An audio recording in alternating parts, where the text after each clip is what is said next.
տալ վարձով պետական հաստատություններին, կորպորատիվներին եւ եթե այո, ինչքան գումար եք աշխատել։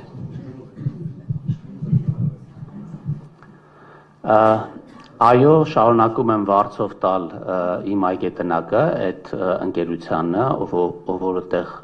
տնտեսական գործունեություն է իրականացնում։ Ճիշտն ասած, ում են իրանք ծառայություն մատուցում, ինձ չեն հարցնում։ Ես չգիտեմ ումից են ստանում եկամուտ։ Իմ տեղեկություններով պետական մարմիններին ծառայություն չեն մատուցել։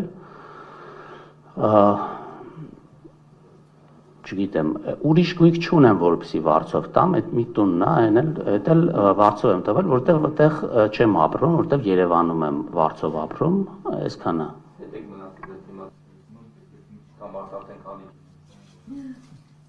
Շնորհակալ եմ։ Ինձ աջամ, քո դեպքում ուղղակի